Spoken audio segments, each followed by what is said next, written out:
Thank you for visiting. This is Glenn Lyvers. I'm with some of my favorite poets here from Prolific Press, and this is the September 2025 poetry reading. I'm going to kick things off today with a short piece. Actually, before the group met, we were having a conversation about communication and politics today being a little different. This poem probably brushes up against politics more than just about anything I do because we try to avoid that in this group, but it's called The Wisdom of Skies. The trees lean as they will, left, right, or somewhere in the middle. They are rooted deep, casting honest shadows, quiet, patiently growing this way and that, together making a forest more beautiful by their differences.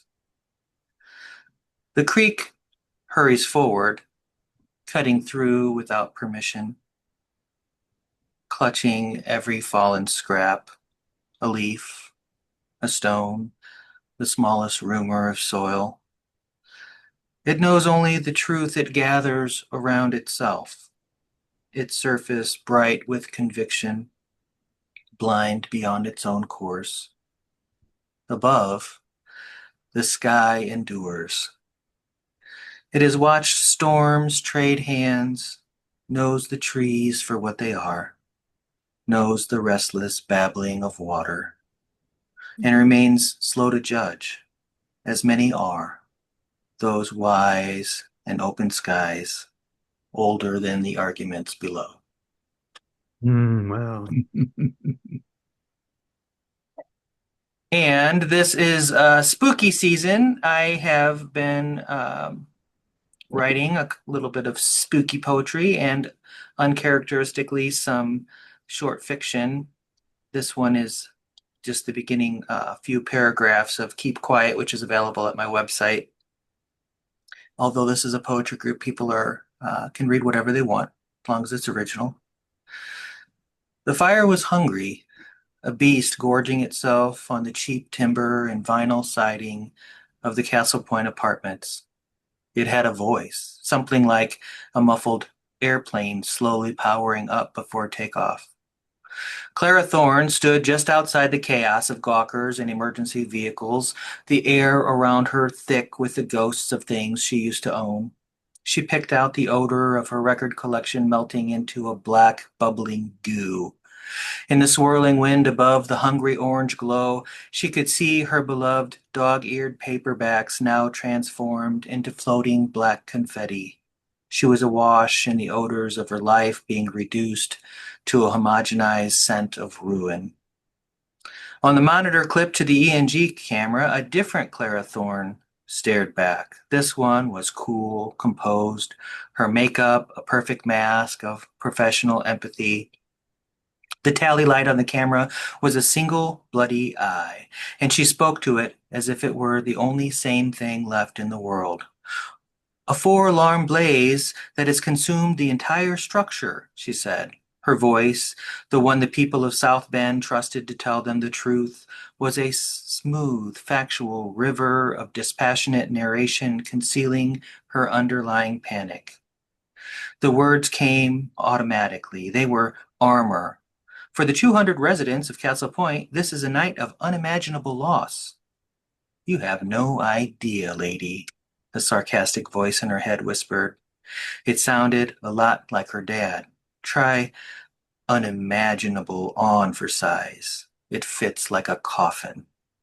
Behind her, the building gave a final mortal groan, and the roof collapsed inward, birthing a furious cyclone of sparks into the bruised night sky, a galaxy of tiny dying stars, each one a memory. There goes the chipped coffee mug that she'd had since college. There goes the Afghan her grandmother had knitted, the one that always smelled faintly of mothballs and love, gone, all gone. Back to you in the studio, Tom. Wow. And let's find out what happens to her when she goes to the convent and runs into the secret, dark, horrors that are lurking in the shadows. All right, and now we'll move to Edward Ahern, please. Okay. I have two poems. The first is a little long, the second is a little short. The first happens to be true. Oh, I'm disabled, Glenn, for screen share. Oh, let me get that for you. There you go. Sorry about that. There we are. Okay.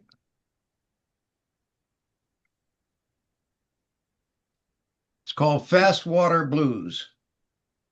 Some decades ago, on the Exploits River in Newfoundland, I was fly fishing for Atlantic salmon. My guide, a local who'd befriended me, telling of his FM fishing show and letting me meet the tolerant woman who lived with him. He was a man of enthusiasms, vulnerably open and uncritical, subject to the stabbings that such openness allows to happen. And because I never judged him, he shared of himself. Our fishing together came during paper mill visits, wedged into evenings or a Saturday I stole from my family so I could inject my fishing addiction. One Saturday morning, he showed me his favorite perch facing the mill cross river and attainable only after the mill dam sluices were shut and the water level low. Those nearby fished from shore, waiters and staff unneeded. The wade out was chancy, slippery rocks and brawly water, but the salmon channeled just below and the fishing was sweet. That morning I didn't hear the warning horn, or it wasn't blown. The water surged in seconds, rising from my ankles to my waist. I was braced on my wading staff, unable to move without washing away into a standing flume 5 meters tall that would carry me over the Grand Falls. I was in a numb moment before drowning. But he'd seen me, and grabbing a downed sapling trunk, ran down to shore, waded in as far as he could, and dropped the skinny trunk just upstream of me. I wasn't rational enough to drop my tackle and grab the bowl two-fisted, but did grab with my offhand and held on long enough for the current to swing me to shore. When the river lowered, I went back out to his spot to fish. I bought him dinner and left that next morning. We never spoke unless I was on the island, and I couldn't return for almost a year. When I called, the recording said phone disconnected. The mill manager said the man had committed suicide, but didn't know the specifics of where and how, only remembering my friend as a little peculiar. His girlfriend had left, his FM show was off air. The obituary was vague, the relatives distant.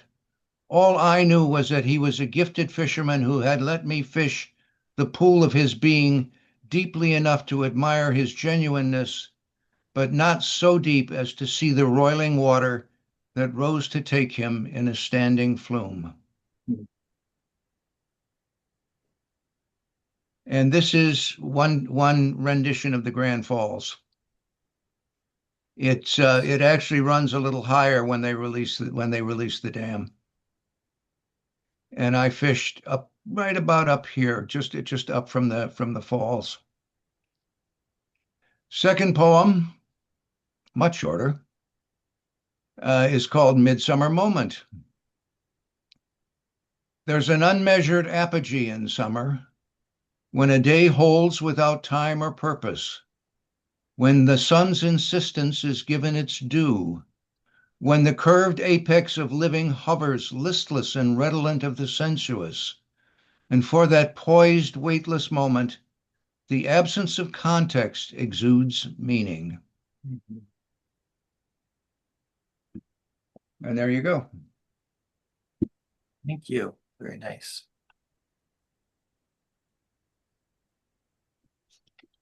Okay. Lynette Esposito, please. Good afternoon. This is Lynette Esposito from Mount Laurel, New Jersey. My camera won't work today, so I combed my hair for nothing.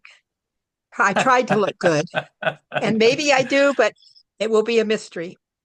I have a poem called Sinbad. People were always dropping unwanted pets off at my dad's gas station. like the golden miniature collie we called Sinbad. He didn't like to be groomed, but he was a lovely dog. My dad let him out one morning and he never came back. We lived in a small town with less than 600 people. The grapevine was long and tangled. We learned from a neighbor that someone got drunk and shot him dead. That is one of the reasons I don't drink. That's it. True story. My next poem is Jewelry on the Table. When I admired a ring my Aunt June was wearing, she confessed about her 4 sisters and her dead mother's jewelry spread across the dining room table. When she arrived a bit late, they had taken what they wanted and left what she called one ugly ring for her. I thought it was beautiful. And that's it. Thank you. Very And nice. can I do one more little one? Please. In my dreams, I see a tall bridge, very tall. My mother and I are trying to cross it in our car. I am driving. The bridge abruptly ends and we fly right off like a glider, sailing through the air, a heavy bird. We descend into the water, but bob up, wet and free. How serious is this dream? Do I need a therapist? That's it. I have a sister who's horrified by tall bridges. She's very anxiety, like crazy. Probably probably drive 20 minutes around just to not have to go. We have someone coming in. We'll just take a quick, brief moment while Michael catches his seat.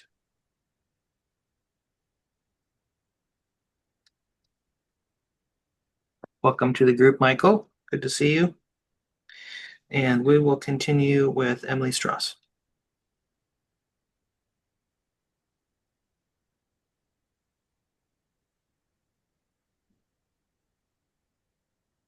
She's muted. You have to unmute yourself. There you Sorry, go. I'll start over again. My name is Mhm. Emily. I come from Oregon. I live in the West. I write about the West. I travel in the West. I write about the West. So that's kind of where my work comes from. Let me share a couple. I don't know. Uh, this is a Western poem. Let me start with that one. Okay, called Bare Desert Night. In the night, the light stretches thin to the far dark mountains between the bright flood lamp on the side of the gas station and the glow of 7 houses a dozen miles away, visible in the pale air against the dark foothills. In the middle, lit on one side, dark on the other, there's a single road. Nearby, an airstrip buried in sagebrush, weeds blowing against the fence, and a lonely vehicle parked in the empty plain with a tiny lamp. Now we see the gas station single pump in the floodlight, then the road, airstrip, row of houses, far hills, rising black plateau, fainter and fainter. That truck lost in the evening, heat still rising even at midnight. No relief, no cars, no voices, only stars. All right, let me try. Whoops, where am I? Let me try. Well, I'm in a funny mood these days, so I guess. Oh, wait a minute. I can't do it that way. Sorry. This one. Okay. Yeah, I'm in a funny mood these days. Somehow death is on my mind for I don't know what reason. No place. Death is some place behind a garden fence, scattered in a cow pasture, at the seashore among driftwood, a storm's detritus carried away to deep Monterey Canyon, sinking into blackness.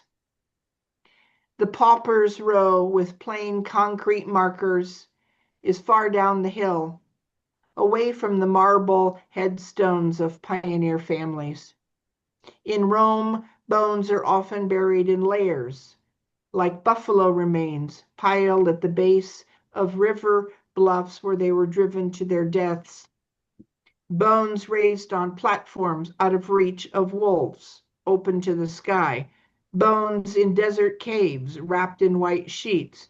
Beneath pyramids, bone ash from pyres swept to the sacred Ganges. Some places you can see or visit. Kneel at the spot. Remember, pay respects.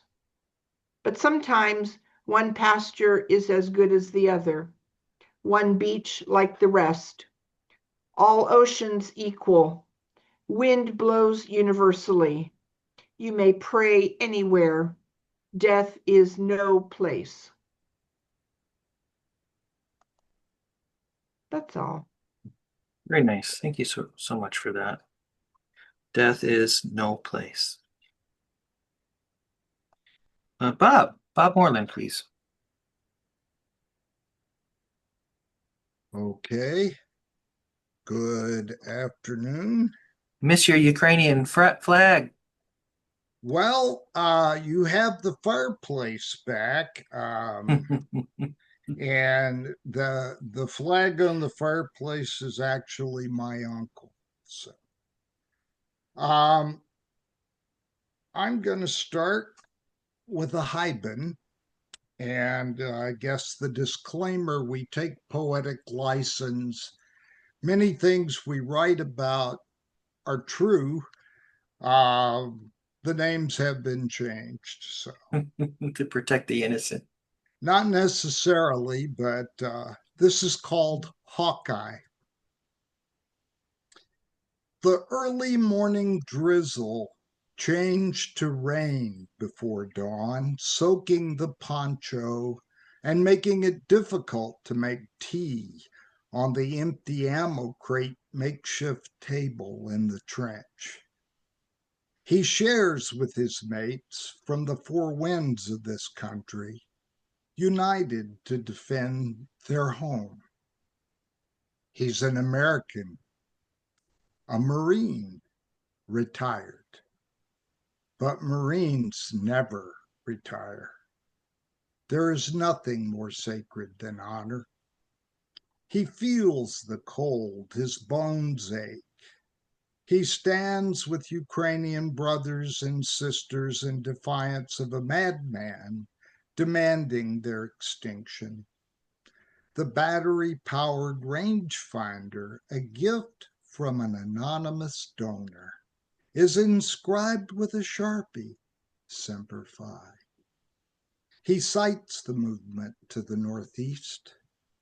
The orcs come again, and again they'll fall. To his right, Vasily, a 30-year-old engineer from Cherniv, sips his tea. Just last week, he learned that his young wife and boundless 6-year-old son were pummeled to dust as their apartment building ceased to exist. The world is blind to the genocide, the kidnapping of children, and believes the lies of maniacs. A new world order would blot out all hope as the once bastions of freedom evaporate into greed and the haiku. Blue sky, yellow grain, freedom's banner defiant. Slava Ukraini. Thank you. My wife says I'm too dark in my poetry. So I'm going to read you something from a form, and if you'll, it's real short, so if you'll allow me, I'll sneak in three. This is a Clara hue. You can look it up or I'll put it in the chat. It is a 2 couplets, it's comic verse. This is called Vehicular homicide.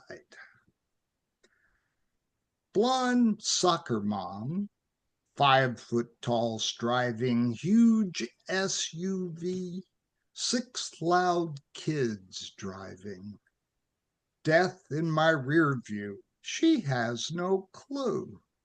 Cars do not kill people, cell phones do. There you Oh, go. jeez. It was actually really a bumper sticker. And lastly, to try to end on a nice positive note, this was a bio poem. I actually went back and dug this one out. The way this works is you list various statements, and this is called America. America, I am yearning masses longing to be free. I wonder, through diversity, my people will rise up strong. I hear sweet voices chanting hope and freedom, opportunity for the oppressed. I see that life is not so simple. I want one nation under God, indivisible, with liberty and justice for all. I am dependent on everyone's voice, united as one. I pretend to be strong, but am as weak as the most defiant, self centered link. I feel my heart will break in such plenty. So many are in want. I touch the hearts of all who love freedom.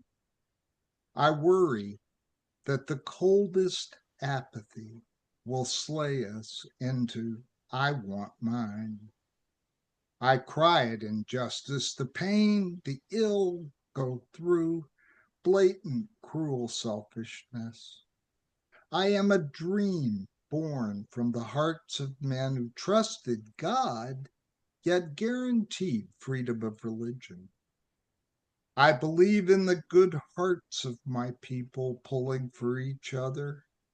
I say in God we trust, only to have others ask to remove it. I dream of peace when my son and daughter will lead the way. I try to look toward tomorrow and believe. I hope that a gracious and forgiving God continues to bless me and my country. I am 347 million men, women, and children of all races, colors, and creeds, united by blood as the United States of America. Thank you. Thank you for that. It was very nice. I always appreciate a patriotic poem. Okay, Dennis, another patriot. Yeah, uh, Dennis in Minnesota, and we're experiencing 80 degrees this whole week, and it's made us a little nervous because we're afraid it'll attract Californians. That's funny. I've got two that are, they're one of them, both of them are high bunnish in nature, and one of them is more experimental than the other. Mekong Delta pets, wading monsoon river, rifles above our heads, leeches below. Wading monsoon river, rifles above our heads, leeches below. Leeches are not poisonous, but their bites may become infected. Leeches will release themselves if touched with insect repellent, a moist piece of tobacco, the burning end of a cigarette, a coal from a fire, or a few drops of alcohol. Straps wrapped around the legs will prevent leeches from crawling up the legs and into the crotch area.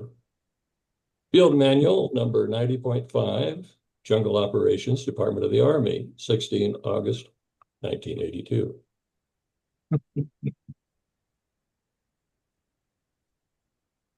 And there's a second one that's more of a traditional high bun.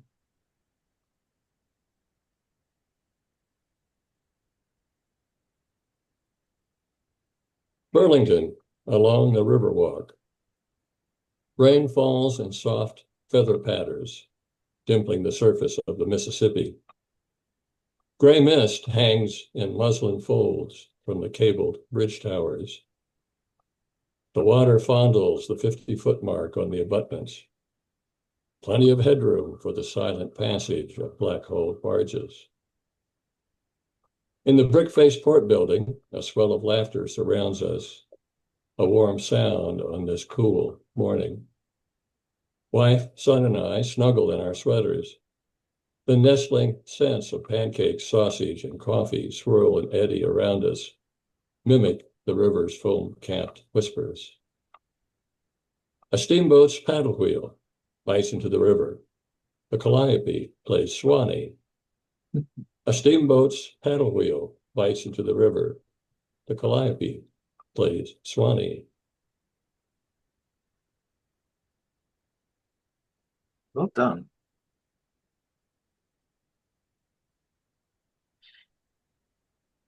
All right. Been That's it for me, guys. a long time fan of yours, my friend Dennis.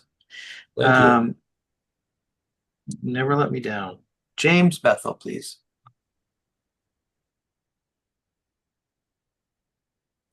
Searching for the audio button.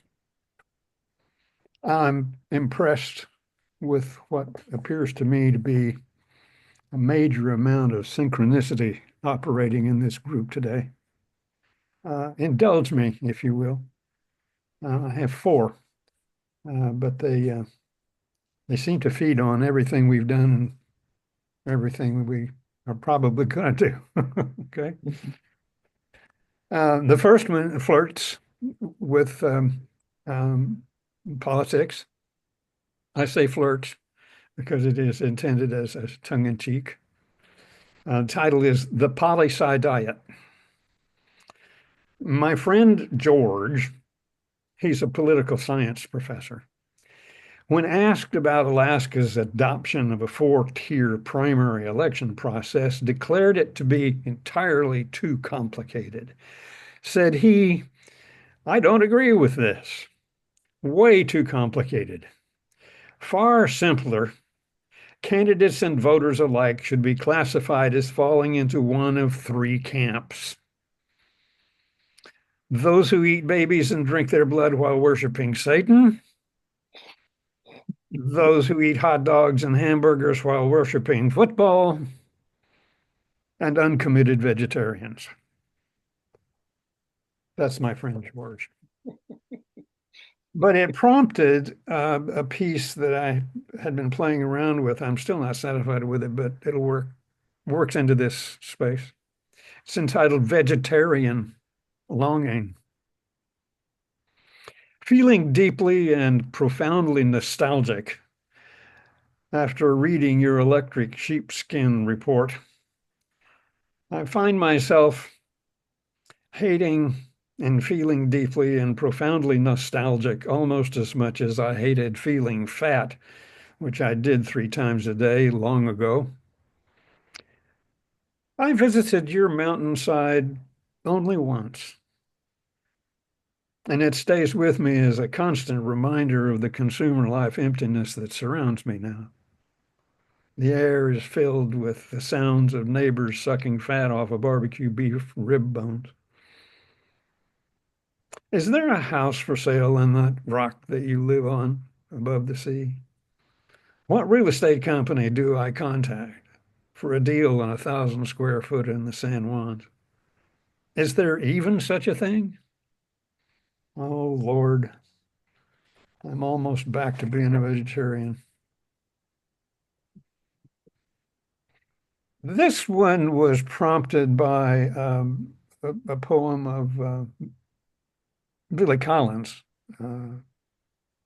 that had to do with a man sitting on a bridge fishing. And it prompted this set of meditations. It's sitting on a wonderment Is it Michael McDonald that keeps you running? The whole of Asia, perhaps. Dust in the Kansas wind, rain in Eddie's Kentucky shoes, fire on the mountain burning castles in the sky, young blind men running in the light of the night. It brings us to staring at the high points in Bob's Itty Bitty Ditty, all of which is how it feels to live in LA with Jim before he died. And last, the day no one died. There was a light northeasterly breeze all day that day, everywhere in the world. There were no sirens. In firehouses, first responders, surprised that they'd slept in, ate pancakes. Donut shops were filled with police who had nothing to do. The obit page was empty, replaced by an ad for air conditioners. And emergency rooms were filled with laughter all day. Doctors' offices were empty, as were school classrooms, while playgrounds were filled. Even the clocks quit ticking. It wasn't a special day in calendar terms. In fact, no one even noticed what day it was. Thank you, guys. Appreciate you a Well, lot. thank you. Good collection, actually. They really work together. Peter King. I'm sorry, did I cut you off, James? No, I was going to say they do work oddly. Yeah. That time of year. Hey, Peter. Hi. I'm going to share. Okay, is that coming out? That's gonna take a second to load. There he goes. Great. And now it's got all sorts of messages cutting off the. There we are. I can read these.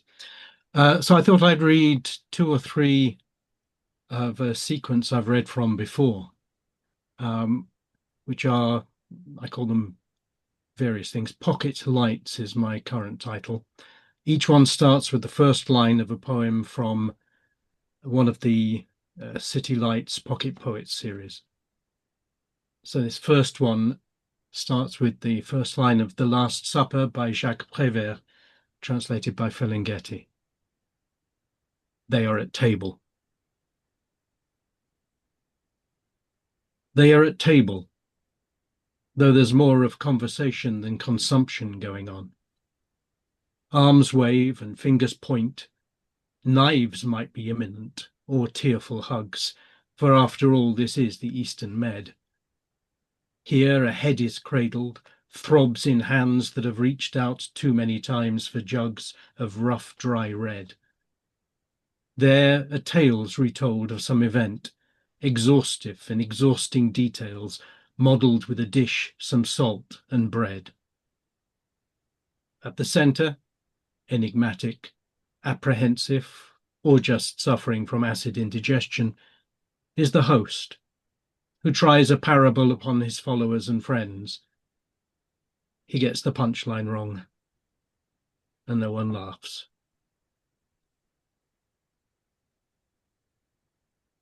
The second one is one of 2, Allen Ginsberg. This is from Why Is God Love, Jack, from his book Planet News. Because I lay my head on pillows.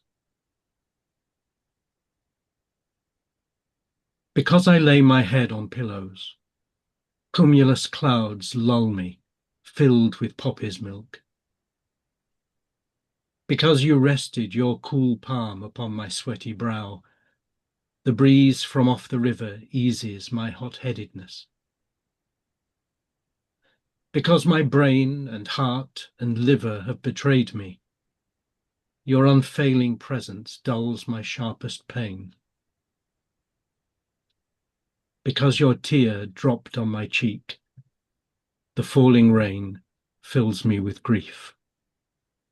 Hmm. And the last one, Ginsberg from Father Death Blues from Don't Grow Old. Hey, Father Death. Hey, Father Death. I'm flying home in a nice pine box in a Hercules. No corner of a foreign field conceals my dust. Flags everywhere, draped on my coffin, waved by crowds, distracting minds from what's inside. Don't look. It really isn't nice. Well, Father Death, I'm waiting here for your response. Perhaps your voice is drowned out by these bloody engines. They would deafen me if I had ears. I'd answer for you, but I can't think what the hell you'd have to say to me. Hmm. Thank you.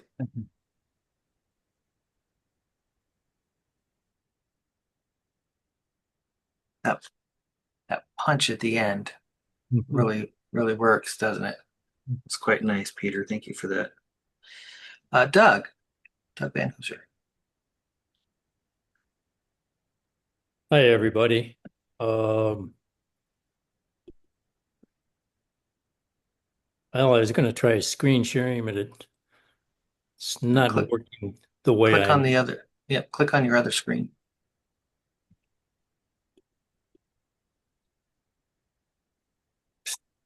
For some reason, it's not cooperating. Well, let's just read them. There you go. We can see it now. Okay. One thing is for certain. Ignorance is such a good friend. It pats me on the back. I move ahead. Confounded by the many trails to take, I look back, drag the past to plow the future. There were seeds I dropped without sowing, never nurtured to grow. A pile of plywood and 2x4s, no nails, and just a rough sketch. Building takes planning. Knowledge, it takes walls to hold up a roof. Load bearing, a mechanical and an emotional explanation. Not knowing is an umbrella collapsed in the wind. The truth, a relentless rain. Like the ground, there is only so much I absorb. The runoff floods the rivers and makes navigation susceptible to what lurks below the murk. Search in the dark leads to trip and fall. My friend picks me up, slaps dirt from my clothes, gives me a tissue to blow dust from my nose. I stumble forward, the needle missing on the compass.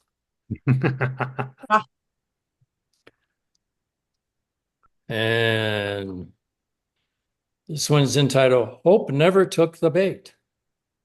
I have so many things I haven't done that I need to discard. Old newspapers stacked like accomplishments, unread books staring out the window, learning I never learned everything there is to know. Bright as the sun blinded me. I caught one pass over my head. It took two hands. I got lucky more than once, unlucky more than twice. Worked like a dog, rewarded like a rat.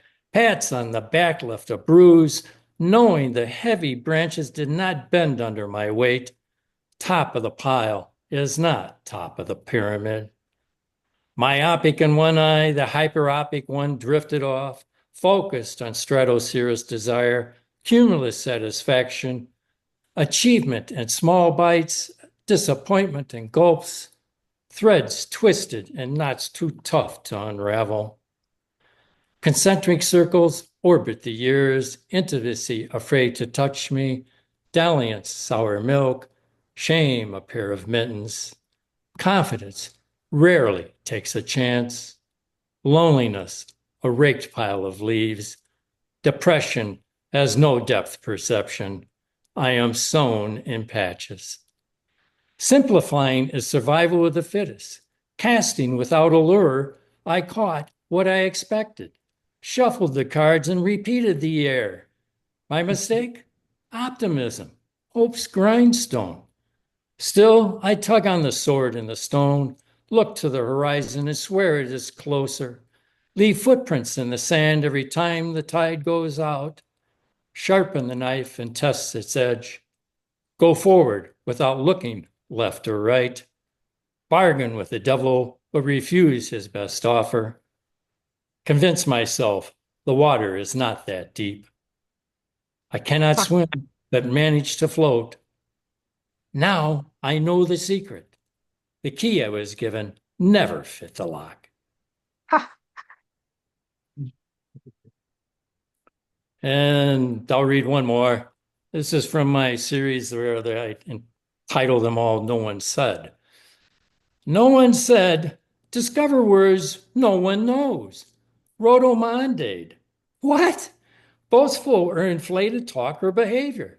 If I utter that word, no doubt there will be questioning looks, narrowed eyes, and disdain from everyone, except possibly the winner of the Scripps National Spelling Bee. Not to be quizzling, but rhodomontade is an obscure word, abstruse, in fact, a dim star in the word galaxy. Palaver sounds like a possible name for a dog, not an elaborate or complex procedure. Today, I woke and felt marcescent, unable to let go. That yellow leaf left on the ash, autumn wind can't wring free. Any more of these 10-gallon words, and my friends will ululate the grief of such words cause.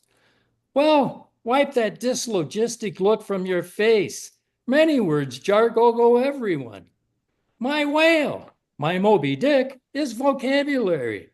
Remember, Bill Clinton once said, it depends on what the meaning of the word is. Should we talk about how language is the consignity of words?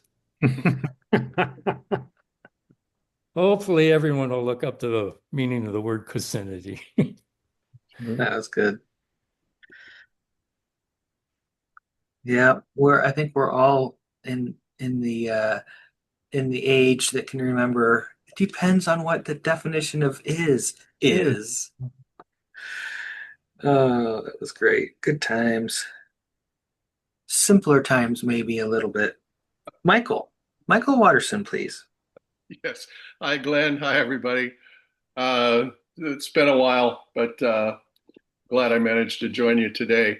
So I've had a real good year for sonnets so far. Um, I've had I've had two sonnets win prizes. One took second prize in the Southern Shakespeare Festival sonnet contest, and you know, um, Samuel Johnson said nobody but Blockhead ever wrote for anything but money. But of course, Johnson, didn't study poets' lives too much. And so, of course, I flew to Tallahassee to read it. And they have a beautiful summer Shakespeare festival, Shakespeare in the Park. They have a beautiful stage,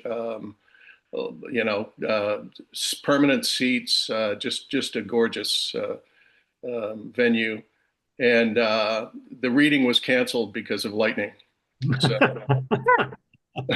so I spent 2 days in Tallahassee, but this one won second prize in the contest. It's got some political overtones, but I don't think it's overtly political. Okay, cool. I'm sorry. Oh, I thought I heard somebody there. The epigraph is for the third straight year, firearms killed more children and teens ages 1 to 17 than any other cause, including car crashes and cancer. That's from the Johns Hopkins Bloomberg School of Public Health in September of last year. The poem is called Class Assignment. Our boomer generation ducked and covered, diving under our desks in classroom drills. Taught that in a flash, life could be over, our eyes all scanned the sky for Russian missiles. As Kennedy went on TV that night to face down Khrushchev's Caribbean threat, our nation viewed the world in black and white and red, the emblem of the evil Soviets. When leaders signed arms limitation treaties, reining in the escalating madness, Consigning civil defense to history, we all hailed civilization's progress. So for your essays, due next week, discuss solutions when the enemy is us.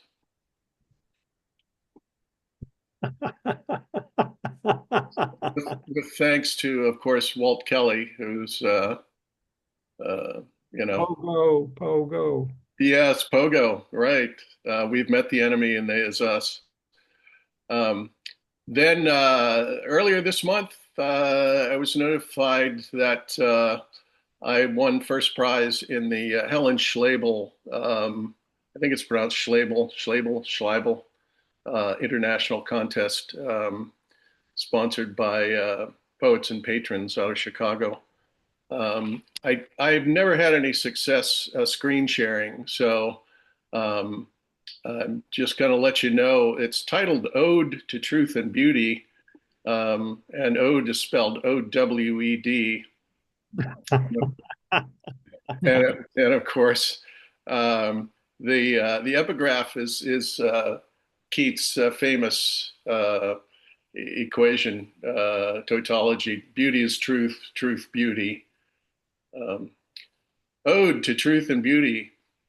Keats spoke to the collected Townley vase and Elgin marbles, not as antique loot carried off in the British lion's jaws, the view that sparked an ongoing dispute, but timeless art, beauty idealized as the embodied essence of romance, an idyllic stance that, uncompromised by context or existential balance, conflated so transcendently with truth. Today, some find his bold assertion fraught and chalk up his exuberance to youth. Cowed by history, tentative in thought, over the last 2 centuries, we've learned truth is ugly and beauty must be earned. That's all I got. Thank you. Well, it's very strong. Congratulations on your awards. That's quite an accomplishment. Anytime you can be recognized, and that, a lot of people don't like those contests. They feel like poetry should not be competitive, and I've heard that so many times by people. Yet I've enjoyed contests, and there's a place for that, and I think it's a really healthy thing to do. It's not, you don't stand on a box at the end and, you know, but you just participate, and it's a good fundraiser sometimes for the organization, and it's just a way of getting to read solid work from a lot of people. Yeah, I think it's great. I think you have to also be aware that it is subjective. I submitted the same poem to 4 other contests, where it garnered nary a peep. Okay, so there is a subjectivity to it, and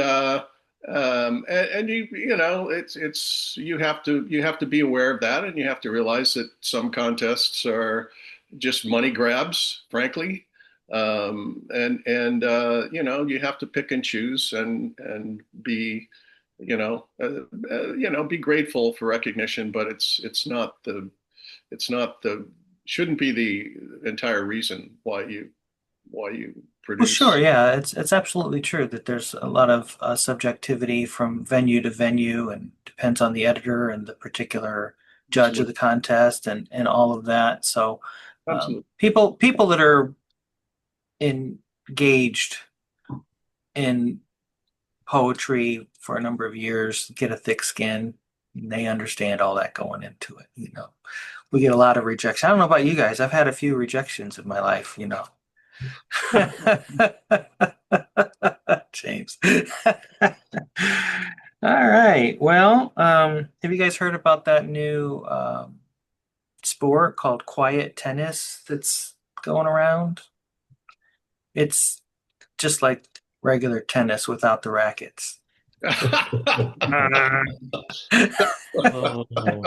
Oh, Emily's making a face. Sorry for that. I apologize. But thank you all for coming. I really, really appreciate it. I hope to see you guys back here the last Saturday of next month in October, and the spooky month. And we'll see you all back then. All right. Thanks a lot. Everybody. Bye. Thank See you. ya. Take care of yourselves. Good Adios. job, Doug. Adios. Thank- Thank you. Yep, thanks.